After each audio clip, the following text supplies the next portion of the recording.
Madame, mademoiselle, monsieur, bonjour. Merci de nous rejoindre sur RTI2 pour votre magazine de la mi-journée. On garde le contact. C'est avec un grand plaisir que je vous retrouve. Vous le savez, j'étais absente la semaine dernière. Et au passage, on va dire merci à Eric Sekongo et Christelle Cassi qui vous ont entretenu avec beaucoup de plaisir également. Alors, aujourd'hui, avant d'entamer notre conversation avec le docteur Brou, qui est toujours fidèle au rendez-vous, fidèle au poste. Bonjour, docteur. Bonjour, Eva. Avant de le recevoir donc, et de traiter de notre sujet, vous le savez, le téléphone sera ouvert, vous pourrez donc participer. Nous allons prendre langue avec le révérend Makoso Kami, qui est là pour nous annoncer un événement pour ce samedi 5 juillet. Il s'agit de financement des jeunes chrétiens. Bonjour, révérend. Bonjour, Eva, et bonjour à tous les téléspectateurs de RTI2. Il faut dire que je suis sur ce plateau dans le but de pouvoir annoncer une très bonne nouvelle à l'ensemble des jeunes chrétiens. J'aimerais préciser, parce que depuis hier, beaucoup de jeunes nous appellent à savoir est-ce qu'il s'agit explicitement et exclusivement des jeunes chrétiens évangéliques. Nous disons non. Nous avons rencontré le ministre Alain Lobognon avec qui nous avons échangé sur le programme de financement adressé à la jeunesse de Côte d'Ivoire, lui indiquant que les jeunes chrétiens souhaiteraient aussi être pris en compte dans ce vaste programme. Il nous a alors donné un rendez-vous assez spécial qui est pour ce samedi à partir de 8 h au Palais des Sports. Quand je dis Palais des Sports, beaucoup confondent souvent avec le Palais de la Culture. C'est à Trècheville, l'endroit où on joue, je crois, au basket. Donc, c'est au Palais des Sports à partir de 8 h. Le ministre prendra le soin de venir rassurer les jeunes, expliquer à l'ensemble des jeunes chrétiens comment eux aussi peuvent bénéficier de la largesse de l'État, de tous ces milliards mis à la disposition des financements des projets des jeunes. Donc, que vous soyez un jeune catholique, que vous soyez un jeune protestant évangélique, que vous soyez un jeune des églises d'origine africaine, donc Christianisme Céleste, Papa Nouveau et autres, cette opportunité vous est offerte. Voici que depuis tant longtemps, vous cherchez à avoir un financement, certaines jeunes filles cherchent à avoir au moins 300 ou 400 000 francs dans le but de faire un commerce, mais nous constatons qu'aujourd'hui c'est devenu difficile.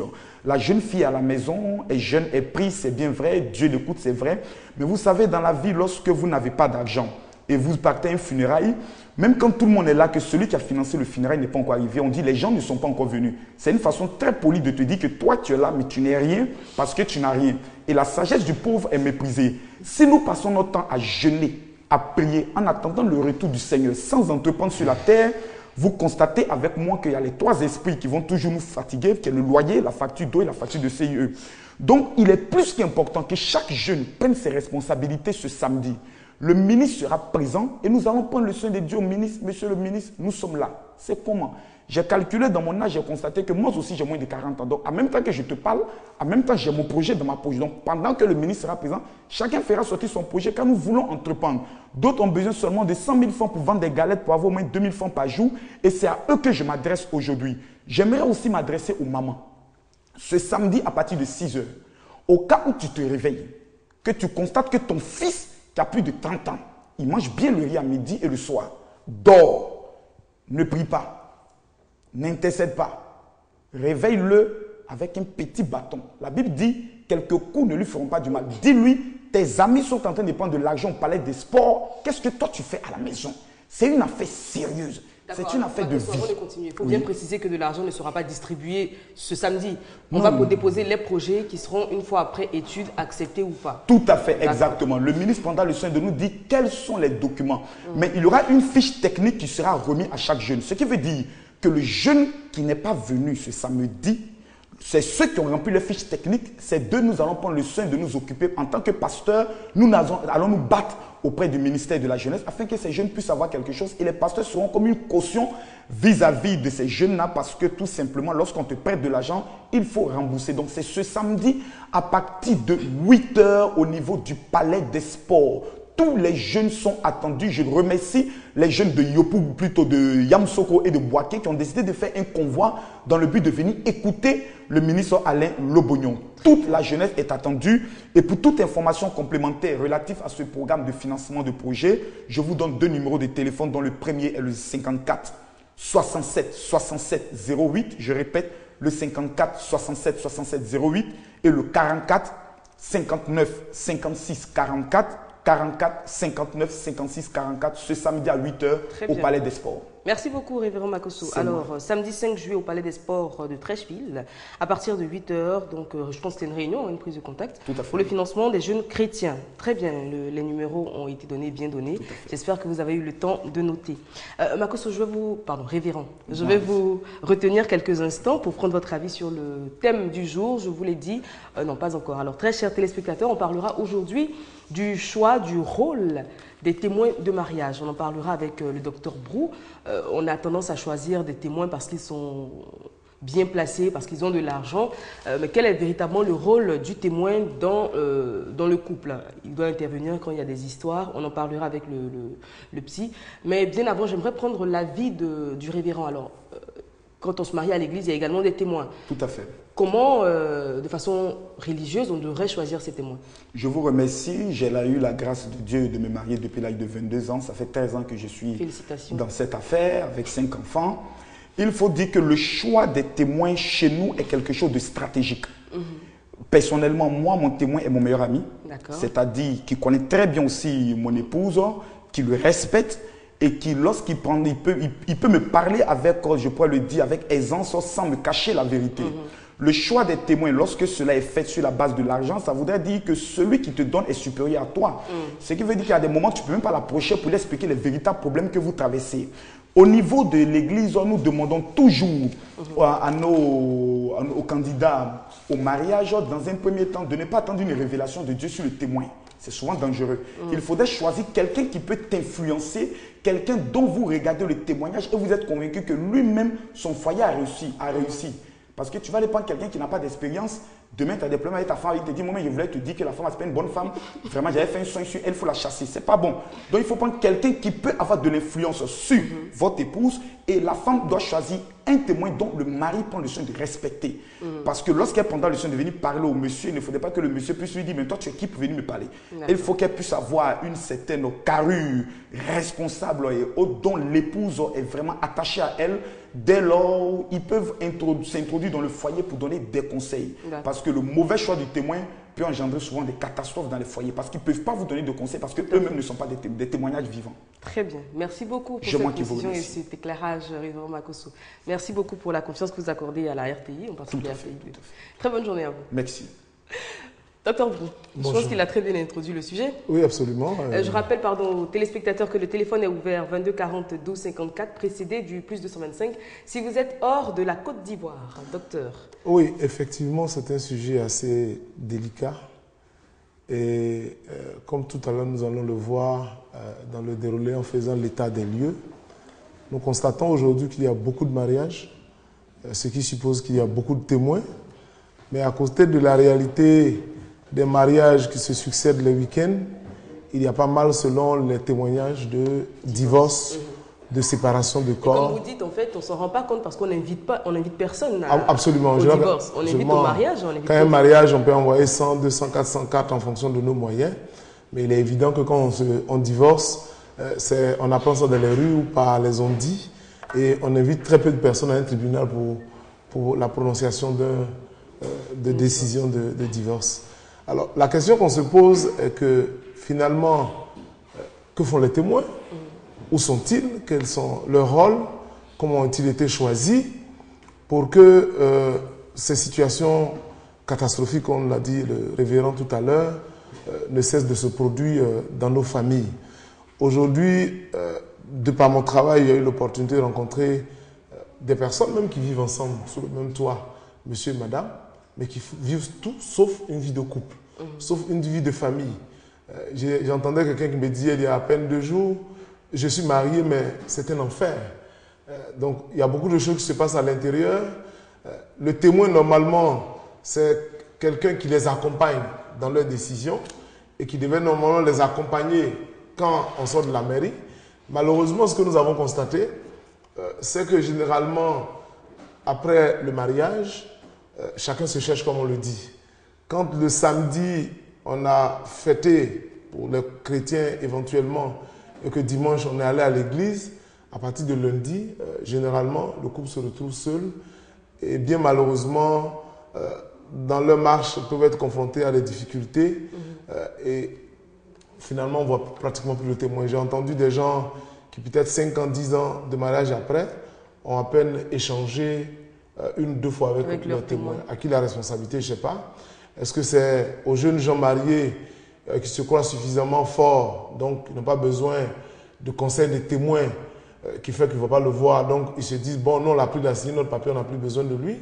Ou alors est-ce que c'est le témoin lui-même qui ne pose pas suffisamment d'actes pour encourager ces jeunes gens ou ces jeunes mariés, parce qu'on peut se marier vieux, ces mariés-là à venir vers le témoin.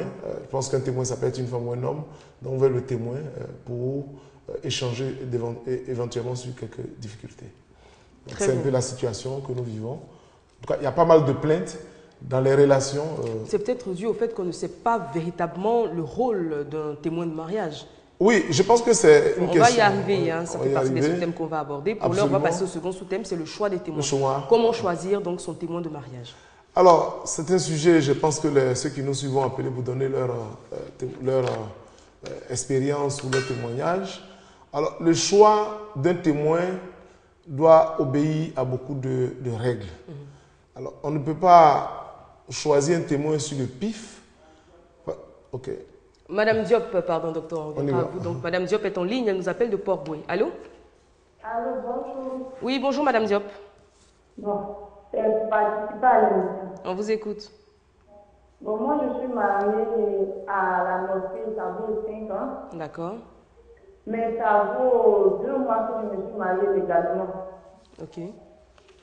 Mais depuis le mariage est terminé, mon mari, on est comme je ne sais pas comment on appelle, des étrangers dans la maison. Il ne me parle pas, il ne m'approche pas, il ne dort pas sur le même lit que moi, il ne dort pas, il rentre quand à l'heure qu'il veut. On vit comme si il y avait, on ne vivait plus une vie de couple. Franchement, dis-moi, j'ai pris témoin, comme témoin de mariage, c'est toutefois pas mon nom. Mais je te jure qu'actuellement où je te parle, je ne sais pas comment est-ce que je vais l'approcher pour lui expliquer mes problèmes. Mais vraiment, je suis dans ma tête. C'est pour ça que j'appelle pour lui expliquer le problème. D'accord, Madame Diop, pour bien comprendre, l'attitude de votre mari, elle date de votre mariage civil. Avant le mariage civil, il n'était pas comme ça? Non, bon. Avant le mariage, il était plutôt un peu tendre, mais après le mariage, 2 mois après le mariage musulman à la mosquée, il a changé de comportement. Bon, actuellement, ça fait plus de 5 ans qu'on est mariés, mais c'est toujours les mêmes problèmes. Il ne change pas, toujours c'est moi qui vais vers lui, je lui demande pardon. Mais les gens ont beaucoup intervenu jusqu'à actuellement, mais il ne change pas. Il était donc comme ça. Mon mariage que j'ai pris, votre oncle? Aujourd'hui, j'ai peur de l'approcher, aller l'expliquer, puisque ça fait 2 mois qu'on est mariés légalement. D'accord. Et pourquoi vous n'osez pas en parler à votre oncle? Bon, puisqu'il a déjà intervenu dans le passé, dans notre relation. Et puis, le monsieur, il ne veut pas changer. Bon, je ne sais pas comment est-ce que m'y prend. Et puis, il est musulman, on est dans un temps de carême. Mais il rentre, il ne me parle pas, il mange, il va se coucher, il s'en fout. D'accord. D'accord, merci Madame Diop. Restez à l'écoute, on va prendre l'avis du psy. Merci beaucoup pour votre appel. Je pense que c'est un sujet assez difficile. Malheureusement, c'est récurrent dans le couple.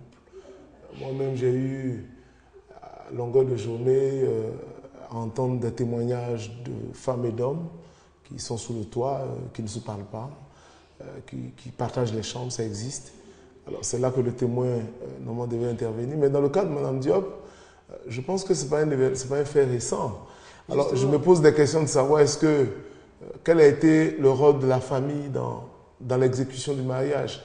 Parce qu'en général, les parents sont très observateurs. Et quelquefois, ils nous déconseillent le choix de certaines personnes comme époux ou épouse.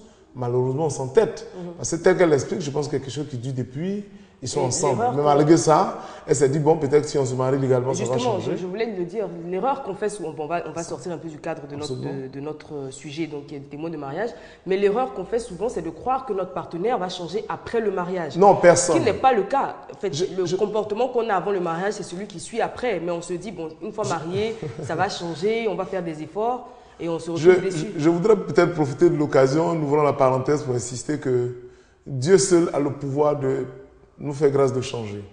La nature humaine, elle est difficilement changeable. Donc, beaucoup de gens vont vous le dire. Effectivement, on était ensemble, c'était difficile. Il m'a promis ou il m'a promis de changer. Donc, moi, j'ai cru à ça. Et puis, quand on s'est marié, voilà ce que j'ai vu. Non, un homme ne peut pas fondamentalement changer. Ça, je suis formellement accro là-dessus, mais je reste persuadé que Dieu, dans sa grâce, en fonction de nos religions, peut effectivement modifier le fonctionnement de notre cœur. La nature humaine reste ce qu'elle est. Et on est toujours surpris. Parce que quand vous discutez avec les gens qui sont mariés, même 10 ans après, ils disent non, en fait, c'est comme ça il était avant. Mais elle était comme ça. Mais moi, j'ai pensé qu'il allait changer, ou bien elle allait changer. Malheureusement, ça n'a pas changé. Donc, pour revenir... Est-ce que, pour parler toujours, petite parenthèse, on va finir. Ok, oui. C'est important parce que là aussi, oui, docteur. Est-ce qu'au cours du mariage, le comportement de l'époux, de l'épouse ne peut pas changer le caractère de l'autre? C'est possible, mais je dis ça reste difficile. C'est pour ça qu'on dit le mariage est un voyage d'inconnu, dans l'inconnu. Parce que, quelquefois, le gars, il est le ou la femme, elle est bien au début. Oui. D'accord. Monsieur Ouedraogo est au Burkina, il nous appelle. Allô? Oui, allô? Oui, bonjour, monsieur Ouedraogo. Oui, bonjour. Merci d'être avec nous, on vous écoute. Voilà, c'est à propos de mon mariage. Oui. Voilà, avant, j'ai sorti avec une fille. Oui, monsieur. La fille est riche, mais moi, je suis pauvre. On s'est mariés. On a eu un enfant. Mais après ça, elle fait ce qu'elle veut. Elle décide de me faire sortir de son parti parce que je n'ai rien. De vous faire sortir de? Je demande beaucoup de conseils parce que je ne sais pas faire à ce moment. D'accord. Allô? Oui, on vous entend. Vous pouvez répéter votre phrase, s'il vous plaît? Alors, j'ai dit que je sortais avec une fille et puis on s'est mariés. Oui. Mais disons que ma femme est riche. Oui. On a eu un enfant ensemble. Oui. Oula, il est parti. On essaiera de le rappeler. Dans tous les cas, bon, on n'a pas bien compris la préoccupation. On va revenir au cas de Madame Diop pour parler donc de son témoin qui est son oncle également. Et le révérend en parlait, il faut quelqu'un d'accessible. Absolument, absolument. Forcément, il y a des choses qu'on ne peut pas expliquer à son oncle parce qu'il y a une certaine pudeur, il y a une certaine gêne. D'où l'importance de prendre des personnes à qui on peut se confier librement et revenir se confier. Parce qu'elle a dit également, il y a de la gêne parce que ce sont des problèmes qui ont déjà été, en tout cas, on a déjà tenté de les résoudre avec l'oncle. Donc, c'est gênant de revenir et d'insister sur les mêmes histoires. La délicatesse de choisir d'ailleurs un parent, c'est que de façon naturelle, on a envie de prendre position pour son parent. C'est-à-dire que si moi j'ai ma fille, que je suis son témoin de mariage, humainement, j'ai la tendance à vouloir protéger, bien évidemment, ma fille. Donc, ça fait que, dès le départ, les choses sont un peu en déphasage. Donc, il serait souhaitable, ce n'est pas une loi, mais il serait souhaitable de prendre effectivement un témoin en dehors de la famille. D'accord, donc on revient, on est en plein dans le sous-thème là, le choix. Comment choisir son témoin? Alors, le choix, il faut... Parce qu'on a deux témoins. D'accord, on revient à cette préoccupation. Monsieur Diallo nous appelle, Daniel Bilecro. Allô? Bonjour madame. Bonjour monsieur Diallo. Peut-être pour participer à l'émission. On vous écoute. Alors, ce que je voulais dire, c'est qu'on parle du mariage, et le mariage n'est pas une institution humaine, mais c'est une institution divine, qui a été instaurée par Dieu lui-même. Comme l'a dit tout à l'heure le médecin, quelle que soit votre religion. Et donc, quand on parle de mariage, il faut trouver des témoins également qui ont la crainte de Dieu et qui ont réussi également dans leur mariage. Voilà. Par contre, on ne peut pas aller prendre quelqu'un qui n'a pas de vécu religieux au plan religieux pour venir faire vivre votre témoin. Tout à l'heure, il y a une de vos téléspectatrices, Mme Diop, qui appelait et qui faisait cas de sa situation. Oui. Je pense que si, dès le début, il y avait la crainte de Dieu, les gens auraient pu intervenir et puis la situation allait se régler. Ou les témoins allaient intervenir. Mais si le mariage se fait sur d'autres bases, qui ne sont pas les bases que Dieu lui-même a mis en place, moi je pense qu'il y a un problème et les témoins, ils ne pourront rien faire en cas de conflit parce que ça sera basé sur d'autres choses qui ne sont pas solides. D'accord. Donc, Alors, on le va mariage rappeler quand même, est Monsieur sacré. Diallo. Monsieur Diallo, on va rappeler quand même que Madame Diop a bien précisé qu'ils étaient mariés religieusement depuis 5 ans avant de passer à la mairie. Donc bon, on ne connaît pas trop la situation, on ne va pas en juger, mais on va s'en tenir aux faits. Voilà. D'accord. Oui, c'est vrai, effectivement, on va parler de prudent, on n'a pas Voilà. de réelle connaissance. Voilà. Là, ce que je veux dire, c'est que tout ce qu'on fait en matière de mariage, il faut prendre Dieu en référence parce que c'est Dieu qui l'a voulu. D'accord. Et donc, il faut toujours se baser sur ce que Dieu dit parce que le mariage, mine de rien, tout part de là. D'accord. Donc pour vous, l'un des critères du choix du témoin, c'est une vie spirituelle assez élevée quand même. Voilà, parce que Très bien. Parce que le mariage est institué par Dieu, on ne peut pas faire autrement que sur ce que Dieu a dit. Sinon, D'accord. en fin de compte, après, il y aura des problèmes, personne ne pourra vous aider. D'accord. Merci beaucoup, Monsieur Diallo. Merci. Très bonne journée à vous. Alors, docteur, il vient de le dire, pour lui, l'un des critères, sinon le premier, c'est la vie spirituelle de son témoin. Oui, ça dépend, parce que celui qui n'est pas chrétien aussi, il a le droit de se marier. J'ai dit vie spirituelle, je n'ai pas dit vie Spirituel, chrétienne, qu'il soit musulman ou... Non, il y a des gens qui n'ont aucune religion, ils se marient, donc et parfois ils vivent bien leur mariage.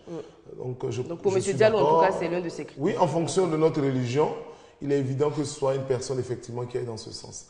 Mais je voudrais surtout aller sur la notion de témoin avec un mot qui sort de témoignage. C'est-à-dire, normalement, le témoin, c'est un exemple. Et souvenez-vous ici, sur ce même plateau, nous avions traité un thème « Je veux être un modèle ».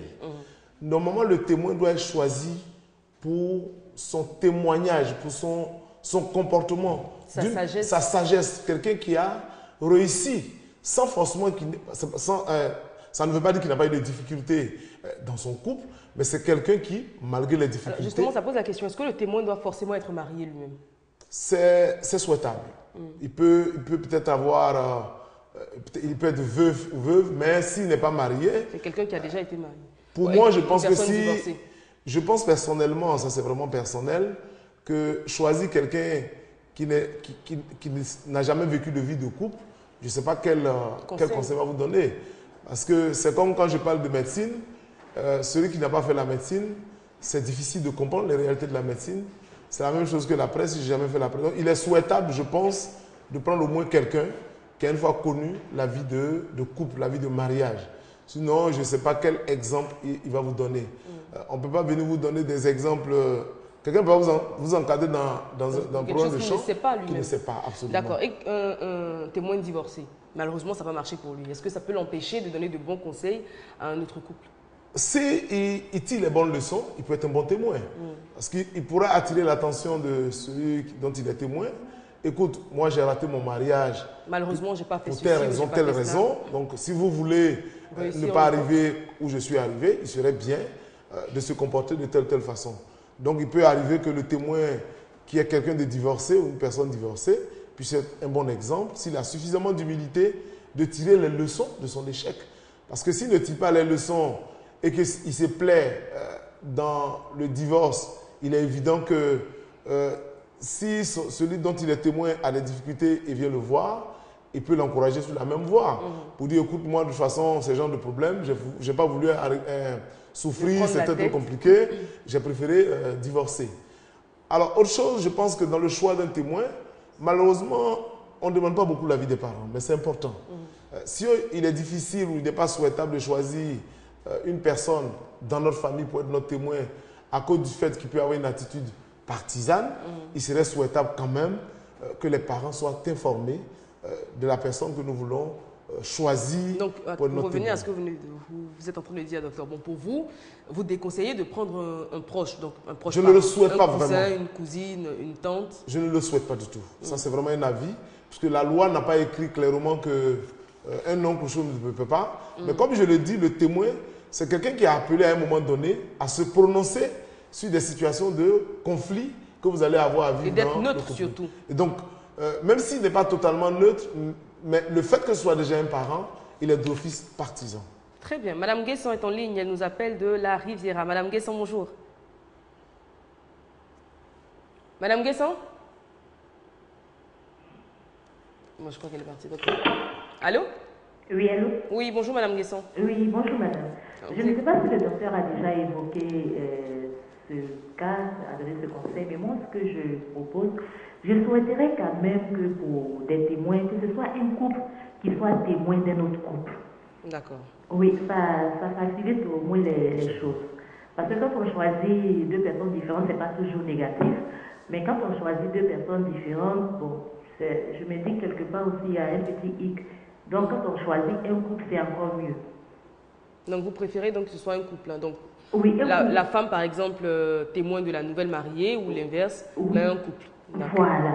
Un couple, c'est encore plus intéressant. D'accord.